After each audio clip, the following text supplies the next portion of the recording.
Bonjour les amis, bonjour la team, j'espère que vous allez bien. Je suis Anissa. Marinette Blanche. Nous revenons aujourd'hui avec une nouvelle vidéo qui a pour thème la valise de l'étudiant.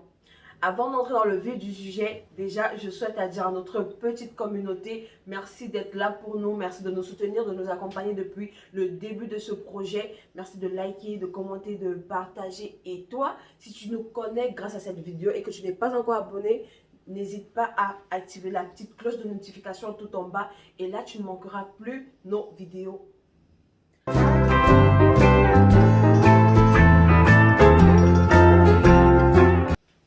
De manière générale, déjà, lorsqu'on voyage, on a tendance à hésiter sur la composition de notre valise. Combien de fois pour cet étudiant qui se retrouve en train d'aller étudier à l'extérieur dans un pays autre que son pays natal? Donc, c'est la raison pour laquelle nous avons décidé d'aborder ce thème. Pourquoi privilégier telle chose au lieu de telle chose dans notre valise? Et on espère que cette vidéo aidera bon nombre de personnes. Anissa, est-ce que tu pourras nous expliquer en quelque sorte comment tu as constitué ta valise lors de ton voyage? Euh, Personnellement, pour moi, vu que je suis arrivée en fin automne, ça veut dire que je tombais directement en hiver. Donc moi, je me suis préparée. J'ai essayé d'acheter des chaussettes, des tennis, des doudounes, des pantalons lourds parce que je savais qu'il va faire très froid. J'ai essayé de me renseigner chez des membres de ma famille à gauche et à droite pour savoir comment ça se passait. Donc, j'ai essayé de faire les achats avant de venir. Mais cela n'empêche, vu que effectivement je pars comme étudiante, je ne sais pas ce qui m'attend devant, je ne sais pas à quoi m'attendre sur place. Donc, j'ai aussi fait une valise où il y avait tout ce qui est repas, les mets traditionnels, tout ce qui est épices, nourriture pour tenir durant un bon bout. Franchement, parce que j'avais fait beaucoup de paquets. Donc, et là, ça constituait mes deux valises de 23 kilos. Et le 12 kilos, c'était mon sac à dos où j'ai mis mon ordinateur portable. Et je pense que pour moi, le compte était bon parce que quand je suis arrivée, j'ai pas été déçue parce que je savais un peu à quoi m'attendre côté vêtements. Je savais un peu à quoi m'attendre. Et côté bouffe, franchement, la nourriture que j'ai apportée, ça a tenu 2 mois. 2 mois. Donc, c'est vrai que je faisais les achats pour juste m'approvisionner. Mais franchement, j'avais le nécessaire chez moi. Wow. Et toi, Marinette, est-ce que tu peux nous dire de quoi étaient constituées tes valises quand tu venais? En fait, tout comme toi, mes valises étaient constituées essentiellement de vêtements et de nourriture. Et ajouter à ça mes documents administratifs, je vais aller pas à pas. Tel que tu l'as dit, une partie de mes valises était constituée de vêtements parce que justement, lorsque nous arrivons, après nous tombons directement en hiver.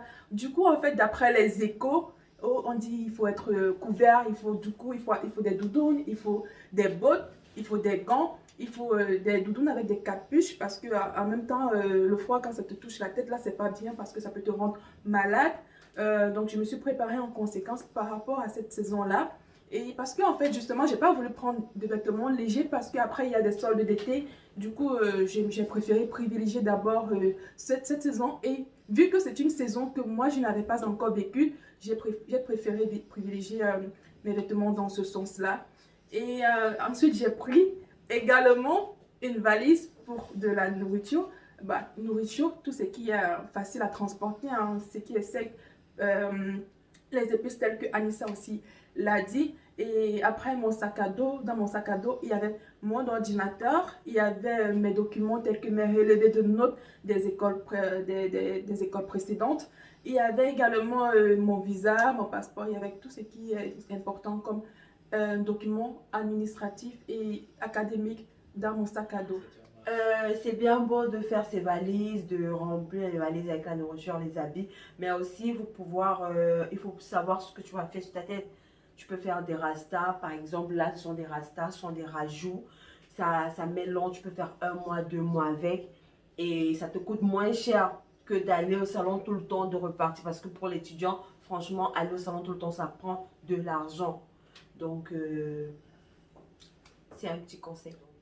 Oui, c'est vrai ce que Anissa a dit. Maintenant, moi, en fait, ajouter à ça, moi, par contre, moi, j'avais un style un peu différent, un look un peu différent. C'est vrai que quelqu'un m'a proposé de me faire des rastas, mais j'avais plutôt mes mini-cheveux. Donc, Ouais. j'ai fait un bon nombre de mois avec mes mini-cheveux et je n'avais pas besoin de partir dans un salon de coiffure. J'entretenais juste, je les lavais et je les peignais.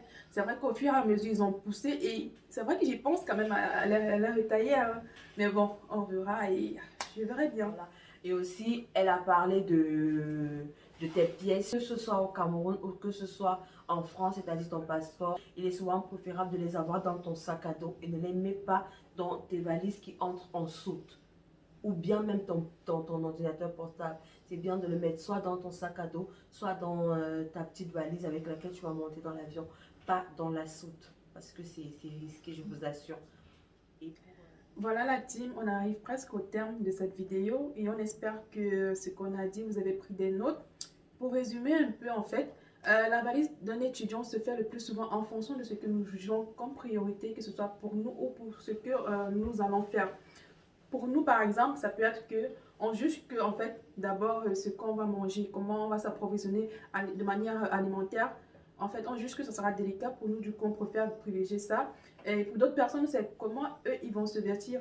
Mais je pense, moi, personnellement, que en fait, ce qui serait mieux, c'est de trouver le juste milieu entre les deux, privilégier en même temps les vêtements. Je pense qu'en fait, on a assez de place dans nos valises pour privilégier en même temps les vêtements, en même temps euh, la nourriture et surtout ne pas oublier nos documents administratifs. C'est très important. Je pense que là, c'est ce qui est vraiment, en fait, c'est ça qui est vraiment important. Parce que même ton passeport, pendant le voyage, oui, ton passeport va te demander de présenter de temps en temps. Et donc, ton acte de naissance, c'est pareil, tout ça, tu auras besoin de tout ça. Donc, voilà. Et portez-vous bien. et restez scotché sur la chaîne.